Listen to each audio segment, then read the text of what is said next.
Did some decluttering and I realized, wow, I have an excess of towels and towels that are either too tattered or stained from doing hair dye, so I can't actually donate them. And then I also had pillows, which, yeah, wash them. They smell fine, but they still look, we'll just go with dingy. Yes, so I'm not going to donate them either. But I thought, what can I do to upcycle, recycle these pieces? Stuffed animals. Never done it before. Wish me luck. First things first, need to make a pattern.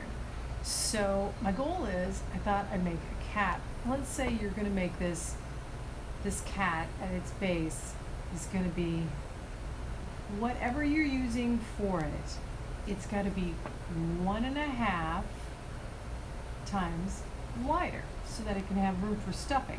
So if I did 6 inches, I'd actually have to make my pattern piece 9 inches. A little extra on either side for seam allowance. Now seam allowance can be as little as your finger or your pinky finger. If you're good, if you're okay, then this one. Or if you're scared about it, go ahead and make it the width of your thumb for your seam allowance. So I need a ruler. All right, so to get a pattern, I got way too in my head when I was doing this, so I'm just fast forwarding it. But basically, to enlarge this pattern, all you have to do is measure in various spots throughout it, and then do the math for the 1.5 times larger than it, and then find the center and then tick on either side. That'll give you, see the head and the body. And then you can also make sure you do like a tail and an arm. All right, so here's my basic patterns, and I'm going to be doing one of the bottoms, 2 of everything else. None of this is the decorative pieces just yet. I really like the idea of using the stripes that are in the towel to give stripes to the cat. So I kind of want to put the stripe through the tail, and I definitely want to have this center stripe down each side of the body. I think the legs I'm okay with them not having a stripe, and the bottom as well. So, time to cut it out.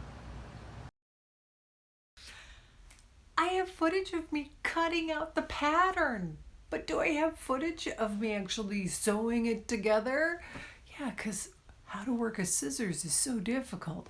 All right, but here is what you missed with as far as the trick to sewing it together. Just like you'd sew anything, the basic principles of sewing stuff, you put the, right side together, leave a gap, and then you turn it inside out so that its pretty sides are on the outside and the seam is hidden. That is easy enough to figure out. However, and that's probably why I thought, well, I don't need to show anybody sewing. You didn't need to show anybody cutting anything either. Okay, but here's the trick to the bottom. Now, you've got your cat one side and the other side. But here's the thing. You're going to sew your bottom like this towards this part of it. But then, to get the sides, you actually kind of make sort of a sandwich looking thing here. And you got to meet up in the middle with the other half, the other pattern piece. So they both go like this, but they both sew down like that. So it sews like that and sews like that. And then you go up and do the sides. That way you have sort of like a little bag that you can stuff stuff in, and it will sit flat. There, hope that made sense. I'm so sorry. Getting a bit to the decorative part of this project, I have some felt scraps. Basically, kids had projects in school. So these little bitty scraps are going to go a long way to giving this kitty a little facial expression. Here's what I did. I basically cut out, first I drew what I wanted its facial features to kind of look like. And again, I'm just making another pattern, only this time I'm going to be cutting it out on the felt. Gluing the felt to the felt, I'm using this product that I picked up at the hobby store. A big thing about felt is it just doesn't handle any glue. It really has to be a fabric glue. I can't find my embroidery hoop. I have teenagers. What can I say? So I'm going to make do with this. It's a frame that I just took the glass out and the picture and the art out, and I'm going to try and use it as sort of a hoop in order to do the nose and the mouth on this little bugger. Wish me luck. I have sliced open the pillow and I am now just getting at its regular foam that's in here, and I'm starting to fill the pieces. Like for instance, I filled the tail and then I attached it to the base of this kitty cat. I have to say, I start out with a wooden spoon. If you have one of these, it's way better. Chopsticks. I'm just gonna go ahead and use the chopsticks to fill out and poke out the rest of it. It really helped when it came to the smaller pieces, like the little legs and the tail on this cat. All I have to do now is take out the innards of the pillow and start cramming it in here and seeing what we get. If I can get this little, use a chopstick or a wooden spoon. It depends on the space you're going with. Like if it's a tiny or tight space, obviously this is going to be your better tool, but the wooden spoon at the end of that might be better for bigger pieces. It goes faster for bigger pieces. So we're starting to come along, just have to fill it now. All right, so here is our finished piece. It makes me happy. Meow, meow. Cute, cute. It turned out pretty great, so much so that I thought, you know what? Maybe I could try a different creature. So what I did is I kept the body the same. I used that pattern, and then I just, instead of, having ears for it, I went ahead and cut those flat. I created new arms. They're longer. They match more the legs. And, well, I did just a few other tweaks, and the next thing you know, I got a sloth.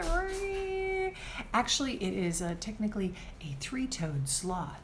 I'm planning on giving this to my daughters. And yes, I'm aware they're teenagers and they may absolutely not care for it. But if they do like it, I'm going to go ahead and put possibly some Velcro on their hands so that, you can do one of these and it can be a sloth that hangs. I'm sorry, I know this is goofy, but considering these towels were almost tossed out, and likewise the pillow, and now I've got something that I think is adorable. Anyway, I hope this inspires you to upcycle, recycle, restore, do what you can. I mean, honestly, if I can do this, and I'm like, on sewing, really, anybody can. Thanks for watching. Please subscribe to The Asking Spot. Yes, my husband saw these and said, getting a little excited for grandchildren, perhaps? Like, no. But wow, when I do finally have grandchildren, this is gonna be fun. So, I have sliced open. Woo. Sounds like I know what I'm talking about, right? Oh, it's sweet eating done. Seriously sad. Lighting outside always matters. That's why I always try to work out there. But it's Florida in the summer. The amount of time it takes me to realize this project can be done inside in the AC is a little bit concerning.